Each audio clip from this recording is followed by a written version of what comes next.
Baik, bismillahirrahmanirrahim. Assalamualaikum warahmatullahi wabarakatuh.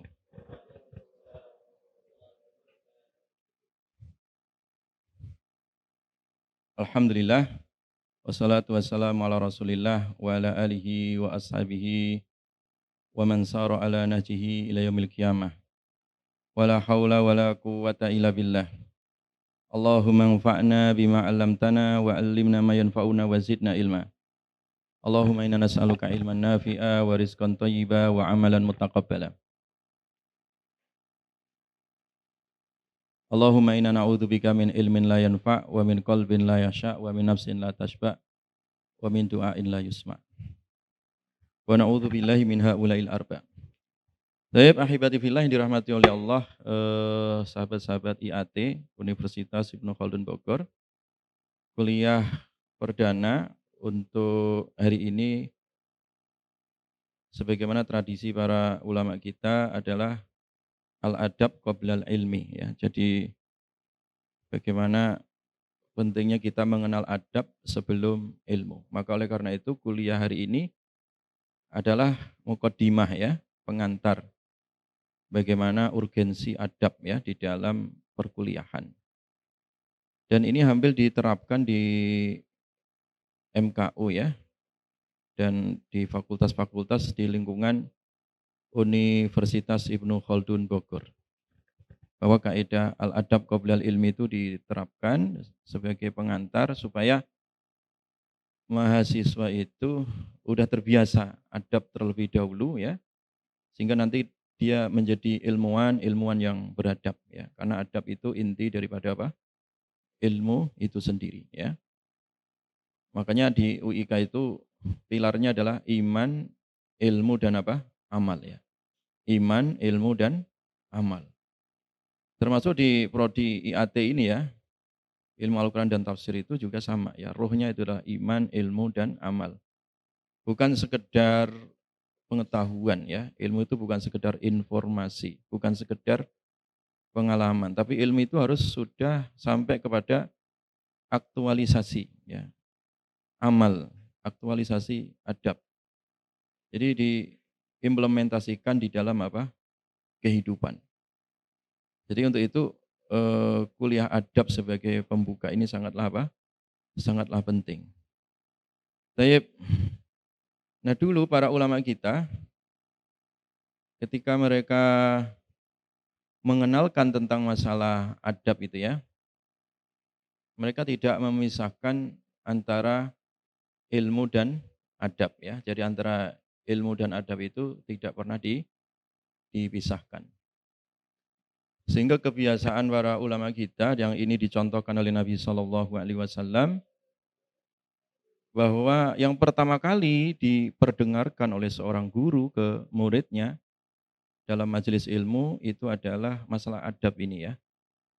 Makanya dikenal dalam tradisi ilmu kita itu dikenal ada hadis musalsal ya. Hadis musalsal itu artinya yang sampai hari ini riwayatnya itu mata rantainya terus bersambung sampai Rasulullah Shallallahu Alaihi Wasallam. Nah dari hadis musalsal itu ada dikenal dengan hadis musalsal bil awaliyah ya. Artinya hadis yang pertama kali diperdengarkan oleh seorang guru kepada siapa? Muridnya. Atau dikenal dengan al musalsal bir rahmah yang intinya nanti akan mengajarkan bagaimana seorang murid itu pertama kali dimunculkan adalah adabnya. Dan adab dari sekian banyak adab itu adalah adab bagaimana punya jiwa penyayang. Ya. Punya jiwa apa? Penyayang terhadap makhluknya Allah Subhanahu wa Ta'ala.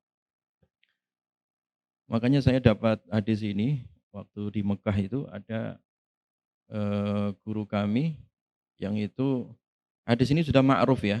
Ya. Hadis ini sudah ma'ruf yang biasa diijazahkan ya. Yaitu hadis ar-rahimuna yarhamuhumur rahman irhamu man fil ardi yarhamukum man fis sama ya. Ar-rahimuna orang-orang yang apa? Penyayang ya. Yarhamuhumur rahman. Ya, menyayangi mereka, ya Allah akan menyayangi ar-rahman. Ar-rahman yaitu Allah Maha Penyayang, menyayangi mereka. Jadi orang penyayang itu disayang oleh Allah yang Maha apa?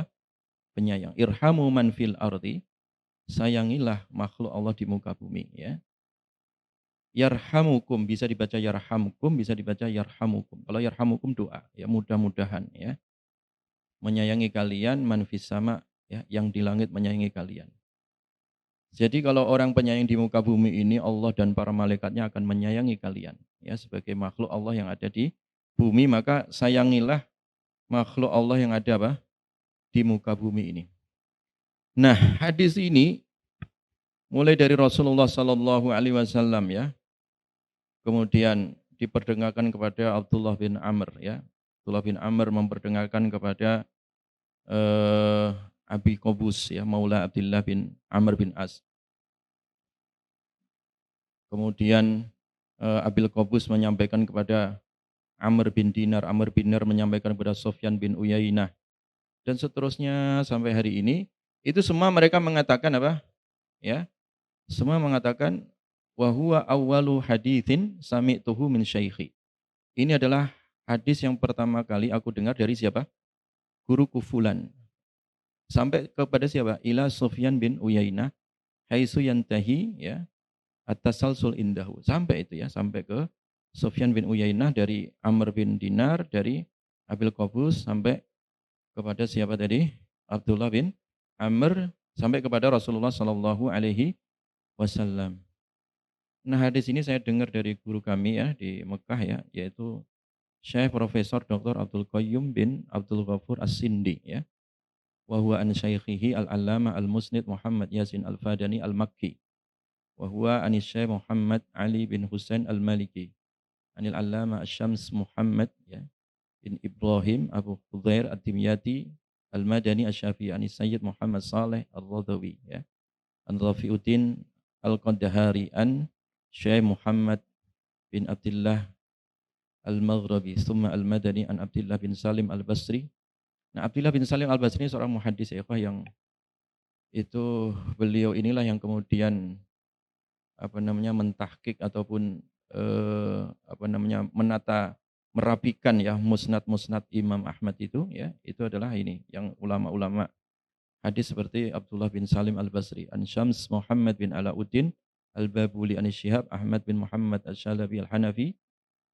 Qala hadatsana Al-Jamal Yusuf bin Zakaria Al-Ansari, hadatsana Burhanuddin Ibrahim bin Ali bin Ahmad Al-Qalqashandi ya. Hadatsana Syihab Ahmad bin Abi Bakar Al-Maqdisi, hadatsana Syekh As-Sadri Abdul Fatah Muhammad bin Muhammad Ibrahim Al-Maidumi, hadatsana An-Najib Abil Faras Abdul Latif bin Abdul Mun'im Al-Harrani, hadatsana Al-Hafidz Abdul Faras Abdul Rahman bin Ali Al-Jauzi, hadatsana Abu Sa'ad Ismail bin Abi Saleh Ahmad bin Abdul Malik An-Naisaburi, hadatsana Walid Al-Imam Abu Saleh Ahmad bin Abdul Malik Al-Mu'adzin, hadatsana Abu Tahir Muhammad bin Muhammad Al-Mahmish Az-Zayyadi, hadatsana Abu Hamid Ahmad bin Muhammad bin Yahya bin Bilal Al-Bazzazi, hadatsana Abdurrahman bin Bishr bin Hakam Al-Naisaburi an Sufyan ibni Uyainah an Amr bin Dinar an Abi Qabus maula Abdullah bin Amr ibn al-As an Abdullah bin Amr bin As anna Rasulullah sallallahu alaihi wasallam qala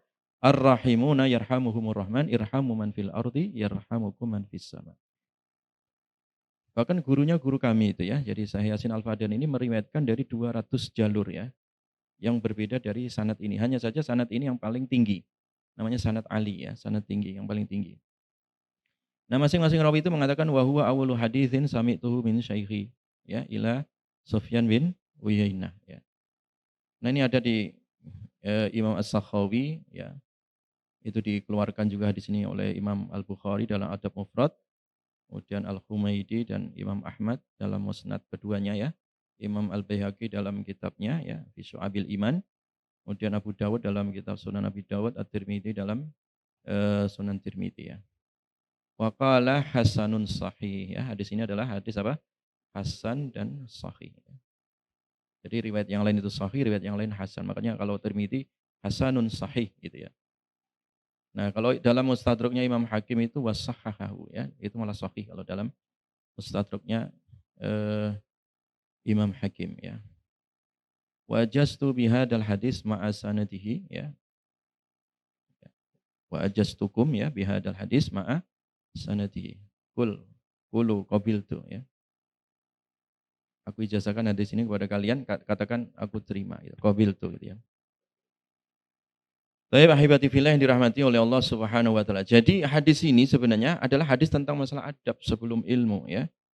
Bagaimana dulu para ulama kita membiasakan hadis ini sebagai hadis pembuka ya dari majelis-majelis ilmu, khususnya adalah majelis-majelis hadis ya. Karena itu adalah tasalsul ya, silsilah yang terus dari para ulama kita bersambung sampai hari ini ya, sampai hari ini. Makanya disebut hadis musalsal tadi.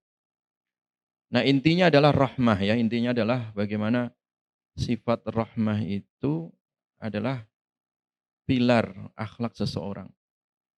Makanya kalau dilihat ya, dari sekian akhlak itu akhlak, ada akhlak jujur ya, ada akhlak apa namanya dermawan, pemaaf ya, kemudian pemberani dan seterusnya itu kan banyak disebut dalam Al-Qur'an ya, dalam hadis juga.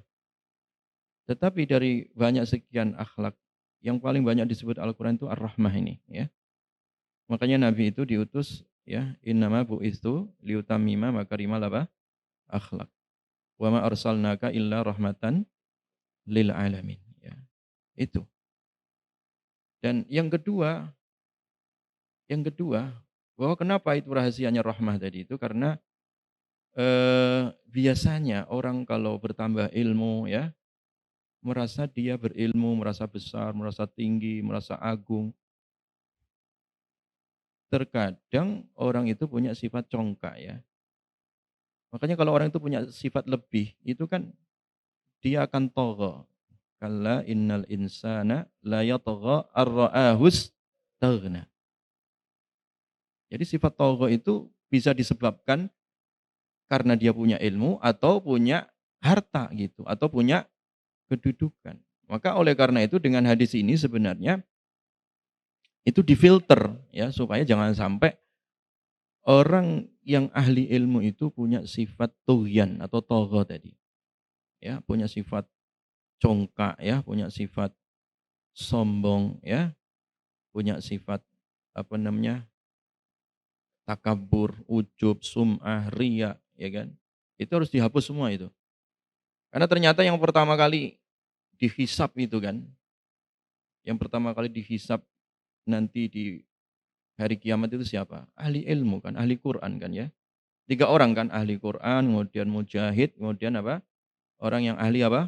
Sedekah. Kan itu kan disebut dalam Riyadhus Shalihin itu kan. Ya, ngakunya sih supaya kamu baca karena apa? Ya karena Allah katanya. Kamu bohong katanya.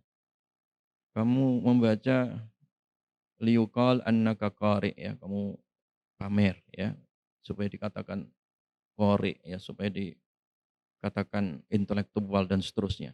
Bukan ilmumu bukan karena Allah. Akhirnya diseret kan itu kan. Sama yang dermawan ahli sedekah, ditanya kamu sedekah untuk siapa katanya? Katanya untuk Allah. Kamu bohong katanya. Kamu sedekah supaya dipuji manusia. Pamrih. Akhirnya diseret juga. Yang ahli jihad juga sama. Katanya untuk Allah. Tapi ternyata tidak. Supaya dikatakan dia sebagai seorang yang satria, pemberani. Tiga-tiganya diseret oleh Allah karena tadi itu salah niat.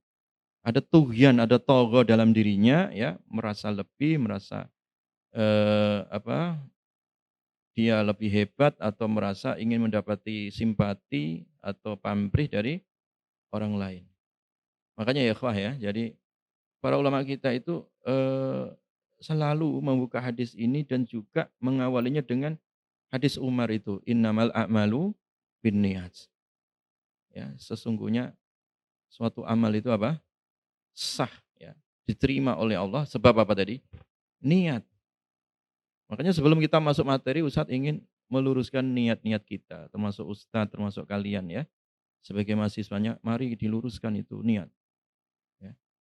Bahkan sebagian ulama mengatakan bahkan kalau perlu setiap kali belajar itu dibacakan hadis itu, setiap kali. Atau setiap kali kita membuka satu bab atau membuka satu kitab ya, itu dianjurkan. Kenapa? Supaya tidak salah apa? Niat. Betapa banyak ya kalau orang itu mencari ilmunya salah niat itu suatu saat ya dan entah kita nggak tahu, dia tuh akan jadi orang bengkok. Banyak itu, profesor-profesor, ya, dia sudah tua, ya, di kampus, ya, udah melalang buana kemana-mana, tetapi nggak dapat hidayah. Itu banyak sekali. Atau yang asalnya dapat hidayah menjadi bengkok, ya, banyak itu. Jadi liberal, kemudian jadi terkadang malah anti-Islam. Itu di Saudi itu ada salah seorang ulama besar. Sampai Imam Masjidil Haram itu mengatakan di mimbar haram, orangnya meninggalnya baru kok, ya, tahun 90-an, ya. Belum lama matinya. Namanya Abdullah Al-Qasimi. Sampai nisbah Al-Qasimi itu dinisbatkan ke namanya. Nah, Al-Qasimi, Abdullah Al-Qasimi ini itu salah seorang ulama besar di Saudi, ya. Bahkan kitabnya sampai sekarang bisa di-download itu di internet, ada 1.000 halaman lebih. Kitabnya itu jadi rujukan. Sampai Imam Masjidil Haram waktu itu memujinya bahwa kitabnya Al-Qasimi ini bisa jadi mahar surga. Bayangin. Bagus itu bukunya. Itu di awal-awal, ya. Cuman karena niatnya bengkok, ya. Ketika dia pindah dari Saudi ke Libanon, ya. Entah apa yang merasuki pikirannya itu, kemudian menyimpang. Jadi ateis, bayangkan. Makanya salah satu tokoh ateis Timur Tengah itu Abdullah Al-Qasimi, itu dikaji. Buku-buku terakhirnya itu malah justru membantah tentang bukunya yang pertama. Dia membantah tentang model-model ibadah rukun Islam itu dikritisi semua, ya. Sampai dia nggak percaya terhadap Tuhan, bayangkan loh. Murtad intinya, matinya juga murtad itu Al-Qasimi itu. Nah, kenapa sampai terjadi seperti itu? Ya. Tahu Harun Yahya juga kan? Harun Yahya tahu kan? Kalian generasi tahun berapa ini ya? Harun Yahya tahu nggak? Yang tokoh dari Turki itu. Tahu? Kalau nggak tahu buka YouTube aja Harun Yahya. Ya, Harun Yahya itu tokoh Muslim dunia yang sebenarnya termasuk yang mencoba membantah teori-teorinya Darwin. Dia bantah dengan sains dan teknologinya yang canggih itu. Ya nggak tahu kenapa itu. Itu dulu di Indonesia itu sangat populer sekali. VCD-nya Harun Yahya. Ya, waktu pertama terbit saya itu koleksi juga VCD. Waktu itu zaman VCD ya. Yang sekarang kan udah nggak ada VCD ya. VCD player dulu itu kan. Itu zaman pertama kali muncul buku-bukunya dan VCD-nya itu laris manis itu. Di toko-toko buku itu pasti diburu oleh orang tua, anak-anak bahkan. Ya, memang menarik dia bikin konsepnya. Tapi nggak tahu. Karena bengkoknya niat itu, yang terakhir itu dia malah justru ditangkap oleh pemerintah Turki karena ujung-ujungnya terakhir dia itu malah bikin semacam agama baru gitu. Dan agamanya itu adalah kebebasan. Jadi yang datang itu malah transgender kemudian. Pokoknya orang-orang nggak benar itulah ya. Jadi LGBT, transgender. Pokoknya ajarannya itu menghalalkan zina, menghalalkan semuanya halal, yang penting enak gitu, bebas gitu. Akhirnya ditangkap, masuk penjara kayaknya, masih hidup kok, masuk penjara dia. Nah, kenapa orang itu bisa bengkok? Ya, antum melihat itu ya dalam surat Ali Imran itu kan ketika Allah udah bicara tentang ilmuwan ulil albab kan. Kemudian di ujung ayat itu kisah sebagai intelektual hebat ulil albab. Ulil albab itu disebut 16 kali dalam Al-Qur'an ya ikhwah. Itu manusia paling sempurna. Kalau Allah menyebutkan kata annas, itu bisa jadi ada yang kafir juga, ada yang mukmin ya kan. Ketika Allah mengatakan ya ayuhan nas, itu masih macam-macam manusianya. Ya.